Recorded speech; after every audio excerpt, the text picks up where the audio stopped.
ஆண்டவருக்கு ஸ்தோத்திரம். இன்னைக்கு நம்ம கவனிக்க போகிற வேத பகுதி மார்க் எழுதின சுவிசேஷம் 4வது அதிகாரம் 1வது வசனத்திலிருந்து 20வது வசனம் வரைக்கும் நம்ம தியானிப்போம். மார்க் எழுதின சுவிசேஷம் 4வது அதிகாரம் 1வது வசனத்திலிருந்து 20 வரைக்கும். இயேசு கிறிஸ்து திரளான ஜனங்களுக்கு முன்பாக அவர் சூழப்பட்டு நிறைய ஜனங்களுக்கு அவர் போதித்து கொண்டிருக்கிறார். அப்படி போதிக்கும் போது நிறைய உவமைகளை அவர் பயன்படுத்துறார். உதாரணங்களை கர்த்தர் ஏசப்பா பயன்படுத்துறார். அப்போ ஒரு உழவனை பத்தின ஒரு உவமைய அவர் சொல்றாரு. ஒரு உழவன் விதைக்க புறப்படுறாரு. அவர் விதை வீசும்போது சில விதைகள் வழி அருகே பாதையிலேயே விழுந்துருது, நடக்கிற பாதையிலேயே விழுந்துருது. அதனால பறவைகள் அதை எடுத்துட்டு போயிடுது. சில விதை பாறை போன்ற ஒரு கடினமான இடத்துல விழுகுது. ஆழமான மண் இல்லாததுனால அந்த விதைகள் வேகமா வளருது. ஆனா சூரியன் ஏற ஏற அந்த சூடு ஏற ஏற அதெல்லாம் கருகிருச்சு, ஒழுங்கான வேர் இல்லாம. சில விதை முள்ளுள்ள இடங்கள்ல விழுகுது. முட்புதர்கள் எல்லாம் வளர்ந்து அந்த விதை வளர முடியாத அளவுக்கு இந்த முள்ளெல்லாம் நெருக்கி போட்டதுனால அது ஒழுங்கா கனி கொடுக்க முடியல. ஒரு சில விதை நல்ல நிலத்துல விழுந்து அது நல்லா வளர்ந்து அது நல்லா பலன் கொடுத்துருக்கு. 30, 60, 100 பலன் கொடுத்துருக்கு அப்படின்னு சொல்லிட்டு ஏசப்பா சொல்றாரு, நான் சொல்றத யார் கேட்க முடியுமோ அவங்க கேட்கட்டும், யார் கவனிக்க முடியுமோ அவங்க கவனிக்கட்டும் அப்படின்னு சொல்றாரு. அப்போ அதை பேசி முடிச்சதுக்கு அப்புறம் இயேசு அந்த ஜனங்களை விட்டு கொஞ்சம் தூரம் போனதுக்கு அப்புறம் அந்த சீஷர்களை பார்த்து அந்த சீஷர்கள் ஏசப்பாட்டு நீங்க இப்போ ஒரு கதை சொன்னீங்கல்ல, ஒரு உவமை சொன்னீங்கல்ல, அதுக்கு என்ன அர்த்தம், அது எங்களுக்கு புரியல, அதை எங்களுக்கு திரும்ப சொல்லுங்க அப்படிங்கிற மாதிரி அந்த சீஷர்கள் ஏசப்பாட்ட கேட்கிறாங்க. அப்போ ஏசப்பா சொல்றாரு, தேவனுடைய ராஜ்யத்தை பற்றின ரகசியங்களை எல்லா ஜனங்களாலும் அறிந்து கொள்ள முடியாது. அதனாலதான் நான் அதை உவமைகளா சொல்றேன் அப்படின்னு சொல்றாரு. எல்லா ஜனங்களெல்லாம் அறிந்து கொள்ள முடியாது. அதாவது மற்ற ஜனங்கள் எல்லாரும் பார்ப்பாங்க, ஆனா ஒன்னும் உணர மாட்டாங்க. கேட்பாங்க, ஆனா ஒன்னும் புரிஞ்சுக்க மாட்டாங்க. ஒருவேளை அவங்க பார்த்து கேட்டு புரிஞ்சிருப்பாங்க அப்படின்னா அவங்க வாழ்க்கை மாறி இருக்கும் அப்படின்னு சொல்றாரு. இப்ப பொதுவா நம்ம ஒரு இடத்துல பேசுறோம் அப்படின்னா அதை எப்படி ஜனங்களுக்கு விளக்கி அவங்களுக்கு புரி வைக்க முடியும் அப்படின்னு தான் பார்ப்போம். ஆனா இயேசு கிறிஸ்து இங்க ஒரு பெரிய பிரசங்கத்தை, உலகனை பத்தின ஒரு செய்திய அந்த இடத்துல இயேசு கிறிஸ்து சொல்றாரு. ஆனா கடைசியில அந்த செய்தி யாருக்குமே புரியல. அப்ப எப்படி இருக்கும், என்ன பேசுறாரு ஒன்னும் புரியல அப்படின்னு கூட்டம் வராமையும் இல்லை. எங்க போனாலும் கூட்டம் வருது, வசனத்தை கேட்கறதுக்கு கூட்டம் வருது. ஏன்னா இவர் வசனம் மட்டும் பேசுறது இல்ல, அற்புதங்கள், அடையாளங்கள், அதிசயங்கள் எல்லாமே செய்யறாரு. அதனால கூட்டம் வருது. ஆனா முக்கியம் என்னன்னா அவர் என்ன பேசுறாருன்னே புரியல, சீஷர்களுக்கு கூட புரியல.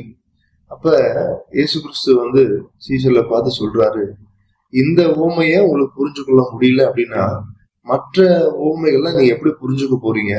அதாவது இவ்வளவு எளிமையான உவமையை நீங்க உங்களால புரிஞ்சுக்க முடியலன்னா மற்ற கடினமான காரியத்தை எல்லாம் நீங்க எப்படி புரிஞ்சுக்க போறீங்க அப்படின்னு சொல்றாரு.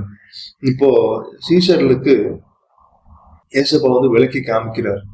இப்போ நிறைய ஜனங்களுக்கு முன்னாடி ஆண்டவர் உபதேசம் பண்ணாரு. அது அவங்களுக்கு ஒண்ணுமே புரியலனாலும் அப்படியே புரியாத மாதிரியே இருந்துடுறாங்க. அதை தெளிவுபடுத்தணும்னு அந்த ஒரு எதிர்பார்ப்பு அவங்களுக்குள்ள வரல. ஆனா யாரு ஆண்டவரே நீங்க சொன்னது எங்களுக்கு புரியல, நீங்க எங்களுக்கு இன்னும் சொல்லுங்க, இன்னும் எங்களுக்கு கத்து கொடுங்க, இதுல நீங்க வைத்திருக்க அந்த வெளிச்சத்தை நாங்க பார்க்க உதவி செய்யுங்கன்னு அப்படின்னு யாரு கேட்கிறாங்களோ அவங்களுக்கு ஆண்டவர் விளக்கி காமிக்கிறார். அதற்கு அவங்களுக்கு ஆண்டவர் வந்து அந்த அர்த்தத்தை சொல்றாரு. இப்போ நம்ம நிறைய பேர் வேதத்தை வைத்திருக்கலாம், வாசிக்கலாம். ஆனா யாருக்கு ஆண்டவர் விளக்கி காமிக்கிறாரு? வேதத்தை வாசிக்கும் போது, வசனத்தை கேட்கும் போது யாருக்கு வேதத்தை வந்து ஆண்டவர் புரிந்து கொள்ள வைக்கிறாரு அப்படின்னா, யார் கேட்கிறாங்களோ அவங்களுக்கு தான் ஆண்டவர் புரிந்து கொள்ள வைக்கிறாரு. அப்ப ஆண்டவர் வந்து வர்ற எல்லாரும் வசனத்தை புரிஞ்சுக்கணும் அப்படிங்கிற ஒரு எதிர்பார்ப்பு ஆண்டவருக்குள்ள இருந்துதான் தெரியல. ஆனா நிச்சயமா யாரு கடினப்பட்டு ஒரு ஸ்டெப் எடுத்து இது புரியல எங்களுக்கு சொல்லி கொடுங்க அப்படின்னு சீஷர்கள் மாதிரி கேட்கிறாங்களோ அவங்களுக்கு ஆண்டவர் வந்து நிச்சயமா புரிய வைக்கிறார், தெளிய வைக்கிறார். இப்ப வேதத்துல நம்ம புரிந்து கொள்றதுக்கு கஷ்டமான காரியங்கள் நிறைய இருக்கலாம், இருக்குது. ஆனா எதுவுமே ஆண்டவருக்கு மறைவானது அல்ல. அந்த ஆவியானவர் நமக்குள்ள இருக்கிறார். நம்ம வந்து அதை புரிந்து கொள்றதற்கு நிறைய வழிமுறைகள் இருக்குது. ஆனா எல்லாம் நல்லது. அதே நேரத்துல அதோடு கூட பரிசுத்த ஆவியானவரும் நமக்குள்ள இருக்கிறார். அந்த பரிசுத்த ஆவியானவர் வசனத்துல இருக்கிற மறைப்பொருள்களை நமக்கு வெளிச்சமா காண்பிக்கிறார். எந்த ஒரு காரியமும் நமக்கு மறைப்பொருளா இருக்க வேண்டிய அவசியம் இல்லை. நம்ம வேதத்தை வாசிக்கும் போது, வசனத்தை கேட்கும் போது நம்முடைய இருதயம் ஆண்டவரோட சேர்ந்து உட்கார்ந்து அவரோடு பயணிக்கும் போது நமக்கு தேவையான சத்தியங்களை ஆண்டவர் நமக்கு விளக்கி கொண்டே இருக்கிறார். நமக்கு தேவையான வார்த்தைகளை ஆண்டவர் நமக்கு சொல்லி கொடுத்து கொண்டே இருக்கிறார். நம்ம வேதத்தை வாசிக்கும் போது நம்ம தனியா உட்கார்ந்து வாசிக்க கூடாது, ஆண்டவரோட சேர்ந்து உட்கார்ந்து வாசிக்கணும். வேதத்தை வாசிக்கும் போது ஆண்டவரை என் கூட பேசுங்க, என்னுடைய வாழ்க்கையோட பேசுங்க, எனக்கு உணர்த்துங்க, நான் செய்ய வேண்டியதை உணர்த்தி கொடுங்க அப்படிங்கிற ஒரு எதிர்பார்ப்போட, ஒரு ஜெபத்தோட ஒரு ஸ்டெப் எடுத்து நம்ம பண்ணுவோம் அப்படின்னா ஆண்டவர் நிச்சயமா நமக்கு தேவையான சத்தியங்களை கற்றுக் கொடுப்பார். இப்போ இயேசு கிறிஸ்து அந்த சீஷர்ல பார்த்து அந்த உவமைக்கு தேவையான விளக்கத்தை ஆண்டவர் கொடுக்கிறார். அப்ப ஒரு உழவன் வந்து யார் வசனத்தை சொல்றாங்களோ அவங்கதான் உழவன். நிலம் அப்படிங்கிறது ஜனங்களுடைய இருதயம், விதை அப்படிங்கிறது வசனம் இப்படின்னு இயேசுப்பா வந்து சொல்றாரு. இப்போ வசனத்தை கேட்கும் போது நிறைய பேர் அதை ஏற்றுக்கொள்றாங்க. ஆனா முதல் கூட்ட ஜனங்கள் எப்படி இருக்கிறாங்கன்னா, பிசாசு வந்து அந்த போதனை வந்து அந்த வசனம் வந்து வளராதபடி அந்த வார்த்தைகளை எடுத்துக்கொண்டு போயிடுறான். நம்ம அப்படின்னா வசனத்தை கேட்கிறோம், உதாரணத்துக்கு ஜெபிக்கணும்னு வச்சுக்கலாம். உதாரணத்துக்கு ஜெபிக்கணுங்கிற வசனம் இருக்கு. அதை வாசிக்கும் போது ஆண்டவர் இன்னும் அதிகமா நம்ம ஜெபிக்கணுங்கிற ஒரு உற்சாகப்படுத்துறாரு, நம்மளை உணர்த்துறாரு. நம்மளுடைய ஜெப வாழ்க்கை இது போதாது, நம்ம இன்னும் ஜெபிக்கணும்னு உணர்த்துறாருன்னு வச்சுக்கலாம். ஆனா அந்த வார்த்தை கேட்கும் போது சந்தோஷமா நம்ம வந்து நிறைய அலாரம் எல்லாம் செட் பண்ணி தீர்மானம் பண்ணி இவ்வளவு நேரம் நம்ம ஜெபிக்கிறோம், இவ்வளவு அதிகாரம் படிக்கிறோம் அப்படிங்கறதெல்லாம் பயங்கரமா தீர்மானம் பண்ணி நல்லாதான் வச்சிருக்கிறோம். ஆனா பாவம்னு ஒண்ணு வரும்போது அந்த தீர்மானங்கள், நம்ம எடுத்திருக்கிற முடிவுகள் எல்லாம் பிசாசு வந்து தூக்கிட்டு போயிடுறான். அப்படின்னா என்னன்னா, பாவம் வரும்போது நம்முடைய தீர்மானங்களை இழந்து போயிடுறோம். அந்த எடுத்திருக்கிற அந்த தீர்மானத்துல நிலைத்திருக்க முடியாத மாதிரி சூழ்நிலைகள் வந்துருது. பாவம், தேவனுக்கு விரோதமான பாவங்கள். பாவம் வரும்போது ஆண்டவர் மேல இருக்கிற அந்த ஆசைய, அந்த விருப்பத்தை இழந்து போகக்கூடிய ஒரு சூழ்நிலைய பிசாசு கொண்டு வந்துடுறான். முதலாவது நம்ம என்ன வசனங்களை கேட்கிறோமோ அந்த வசனத்திலிருந்து வழி தப்பி போவதற்கு முதலாவது செய்யப்படுற காரியம் என்னன்னா, பிசாசு அவனுடைய பாவங்கள், அவனுடைய பாவத்தின் மூலியமா நம்மள வழி தப்பி போக பண்றான். ரெண்டாவது, பாறை இடத்துல விழுந்த நிலம் போல அதை கேட்டு வசனத்தை கேட்டாலும் அதிக வேரில் கொள்ள முடியாததுனால அது வந்து சீக்கிரமா கருகி போயிடுது அப்படின்னு வசனம் சொல்லுது. அதாவது இந்த இடத்துல நம்ம அதே உதாரணத்தை ஜெபிக்கிற உதாரணம் வச்சுக்கலாம். நம்ம ஜெபிக்கிறோம்னு முடிவு பண்றோம், ஆனாலும் உலக பிரகாரமான கஷ்டங்கள், பிரச்சனைகள், நெருக்கங்கள், பாடுகள் வரும்போது அந்த பிரச்சனைகள், பாடுகள் தான் நமக்கு வந்து பெருசா தெரியுதே ஒழிய நம்ம எடுத்திருக்கிற தீர்மானங்கள், தேவனுடைய ராஜ்யத்துக்கு அடுத்த காரியங்கள் வந்து பெருசா தெரியறது இல்லை. இது வந்து நமக்கு ரொம்ப பிரயோஜனமா இருக்கும். நம்ம எப்படிப்பட்ட நிலையில இருந்தாலும் நம்ம எந்த இடத்துல இருக்கிறோம் அப்படின்னு வகையறுத்து காண்பிக்கிறதற்கு இது ரொம்ப பிரயோஜனமா இருக்கு. இந்த வார்த்தைகள், நம்ம எந்த இடத்துல இருக்கிறோம், நான் எடுக்கிற தீர்மானங்கள்ல நிலைத்திருக்க முடியாத அளவுக்கு எனக்குள்ள பாவம் கிரியை செய்தா, அந்த பாவம் எனக்குள்ள இருக்கிற அந்த வார்த்தை வளர விடாதபடி தடுக்குதா. ரெண்டாவது, கவலைகள், உலக பிரகாரமான கவலைகள், நெருக்கங்கள், துன்பங்கள். அவங்க இப்படி பேசிட்டாங்க, எனக்கு இப்படிப்பட்ட ஒரு சூழ்நிலை வந்துருச்சு, நான் எதிர்பார்க்க முடியாத இப்படி ஒரு சூழ்நிலை வந்துச்சு, என்னால தாங்கிக் கொள்ளவே முடியல, எனக்கு இப்படிப்பட்ட ஒரு வேதனை எனக்கு தேவையா, இப்படி எல்லாம் உலக பிரகாரமான கவலைகள். இதெல்லாம் நம்மளை நெருக்கிறதுனால அந்த நம்ம எடுத்திருக்கிற தீர்மானங்கள், நம்ம கூட வசனம் என்ன பேசுது அப்படிங்கறத முக்கியப்படுத்தாம அந்த கவலைகள் நம்ம எடுக்கிற தீர்மானங்கள், கர்த்தர் நம்மோடு பேசுற வசனங்கள் எல்லாவற்றையும் நெருக்கி போடுகிறது. அதை செய்ய முடியாமல் நம்மளை ஆக்கி விடுகிறது. அதுதான் ரெண்டாவது கூட்டம். மூன்றாவது கூட்டம் வாழ்க்கையில வர்ற, அதாவது முச்செடியில விழுந்த விதையை போல, நம்ம அந்த வாசனத்தை கேட்டாலும் பல்வேறு விதமான ஆசைகள், பண ஆசைகள், ஆடம்பரம், பொருளாதாரம், இப்படிப்பட்ட ஆசைகள் இருக்கிறதுனால அந்த வசனம் வளர விடாதபடி, கனி கொடுக்க விடாதபடி இந்த ஆசைகள் நெருக்கி போட்டுருது. உலக பிரகாரமான ஆசைகள்.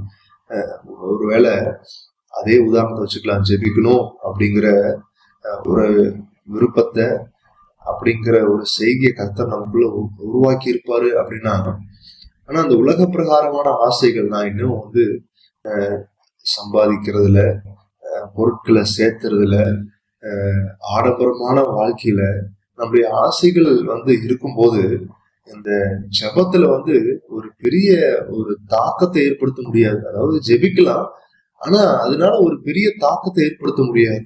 அதனால கர்த்தருடைய கிரியைகளை அதிகமா எதிர்பார்க்க முடியாது. ஏன்னா ஜெபத்தை விட, ஆண்டுடைய காரியத்தை விட, ஆண்டு நம்மோட பேசுற காரியத்தை விட நம்முடைய எதிர்பார்ப்பு, இருதயம் எங்க இருக்குன்னா இந்த பணத்தின் மேல. நம்முடைய இருதயம் எங்க இருக்குதோ அங்கதான் நம்முடைய சிந்தனை இருக்கும். நம்முடைய இருதயம் எங்க இருக்குதோ அதுக்குதான் நம்ம முக்கியத்துவம் கொடுப்போம். ஜெபம் ஒரு பக்கம் மெதுவா அப்படி ஓடிட்டு இருந்தாலும் நம்முடைய இருதயம் பணத்தின் மேல, பொருளாதாரத்தின் மேல இருக்கும். அப்படின்னா நம்ம அந்த அந்த அப்படிப்பட்ட காரியத்தின் மேல நம்ம மிகவும் கவனம் உள்ளவங்களா இருப்போம். அதுதான் நம்மளை ஈர்க்கும், அதுதான் நம்மளை அசைக்கும். ஒருவேளை இங்க இப்படிப்பட்ட ஒரு நகை இருக்கு, இங்க இப்படி ஒரு லேண்ட் இருக்குது, இங்க இப்படி ஒரு வேலை இருக்குது, இவ்வளவு சொத்து அப்படிங்கறது சொல்லும் போது அது பயங்கரமா நம்மளை ஈர்க்கும். ஜெபிக்கலாம், இங்க இப்படி எல்லாம் சூழ்நிலைகள் இருக்குது, இதுக்காகலாம் நம்ம ஜெபிக்கலாம், சேர்ந்து ஜெபிக்கலாம் அப்படின்னா அது ஒரு பெருசா தெரியாது. அது ஒரு பெரிய ஒரு இன்ட்ரெஸ்ட் நமக்குள்ள உருவாக்காது. ஆனா இங்க இப்படி பணம் இருக்கு, அங்க அவ்வளவு வேலை செய்யறாங்க, இந்த பேங்க்ல டெபாசிட் பண்ணா இப்படி இருக்கும், இப்படின்னு பொருளாதாரத்தை குறித்துதான ஒரு இன்ஃபர்மேஷன் நமக்கு வரும்போது அது ரொம்ப ஈர்க்கும்.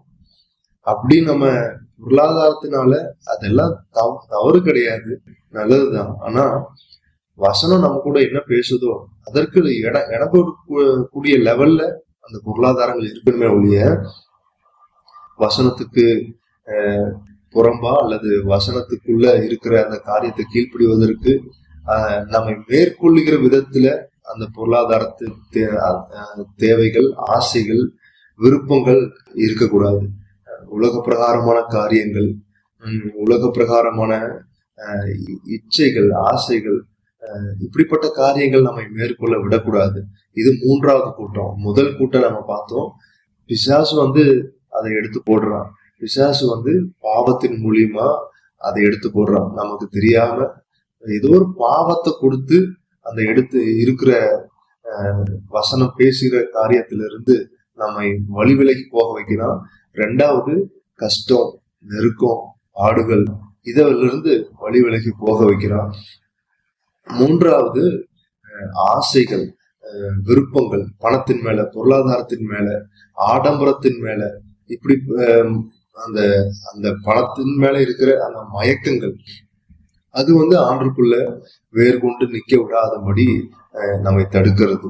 மூன்றாவது கூட்ட ஜனங்கள், இவங்களுக்கும் பிசாசு வருவான். நிச்சயமா பிசாசு வருவான்.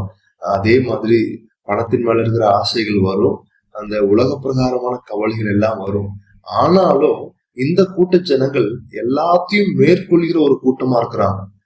பிசாசு வந்துச்சா வந்துச்சு, உலக பிரகாரமான கவலை வந்துச்சா வந்துச்சு, உலக பிரகாரமான ஆசைகள் வந்துச்சா, எதிர்பார்ப்புகள் வந்துச்சா வந்துச்சு. ஆனா இது எல்லாத்தையும் மேற்கொள்கிற ஒரு கூட்டம்.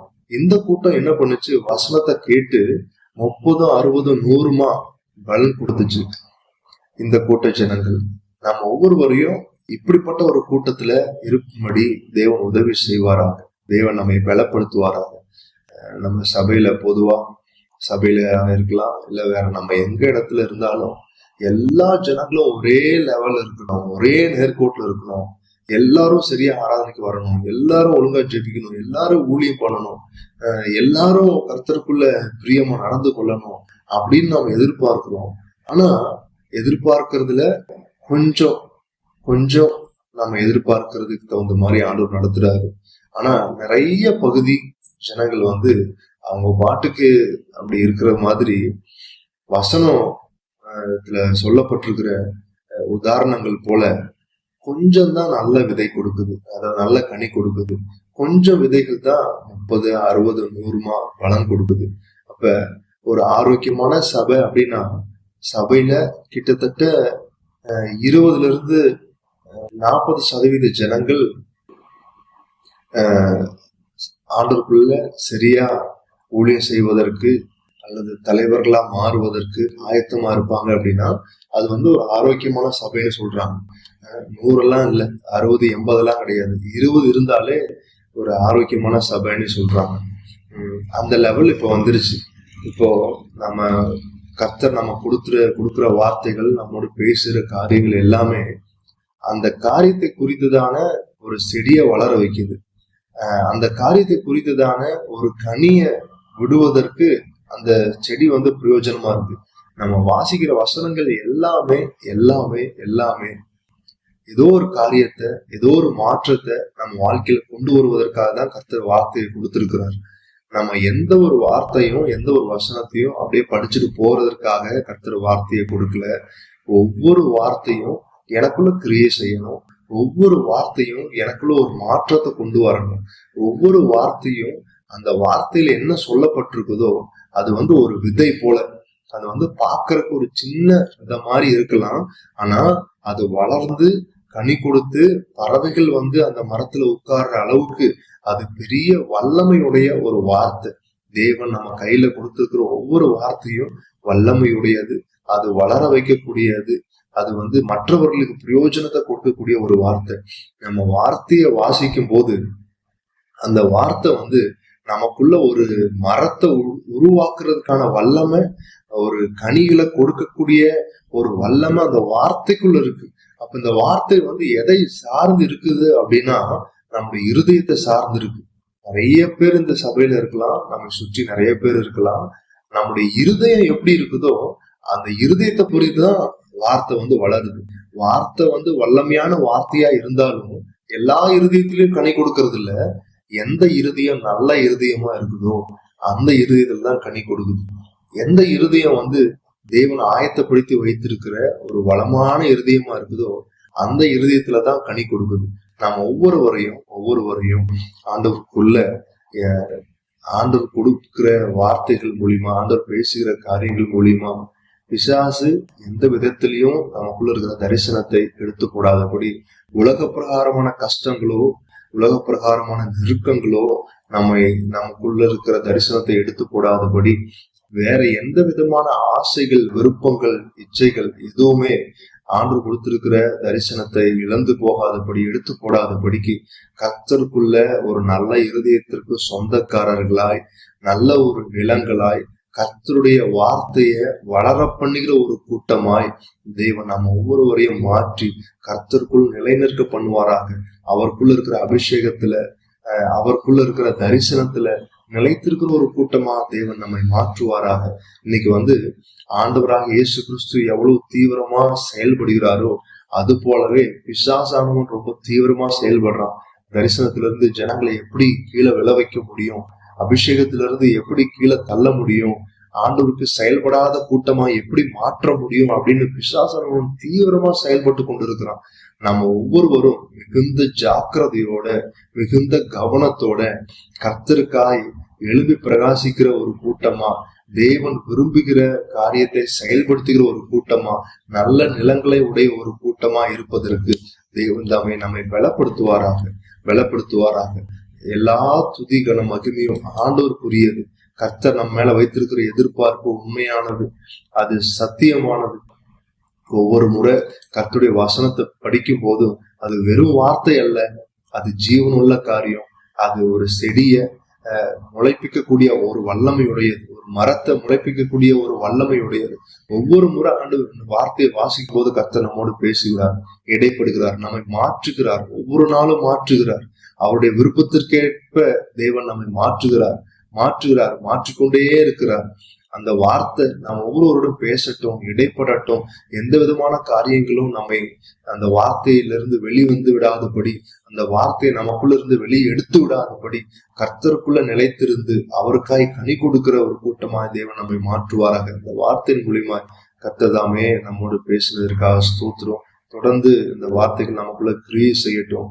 ஒருவேளை நம்ம இந்த வார்த்தைகளை கேட்டிருந்தாலும் கொஞ்ச நேரத்துல என்ன கேட்டோம் அப்படின்னு தெரியாம மறந்து போகக்கூடிய ஒரு லெவல்ல நம்ம இல்லாம இந்த வார்த்தை நமக்குள்ள பேசிக்கொண்டே இருக்கட்டும். இந்த நாள் முழுவதும் இந்த வார்த்தைகள் நமக்குள்ள ஒரு ரீங்காரம் போட்டுக்கிட்டே இருக்கட்டும், திரும்ப திரும்ப அந்த உணர்வுல கொடுத்துக்கிட்டே இருக்கட்டும். அப்படி தேவன் நமக்குள்ள அந்த தியானிக்கிற ஒரு மனப்பான்மைய, அந்த இருதயத்தை கர்த்தர் நம்ம கொடுத்து நடத்துவாராக. ஆமென்.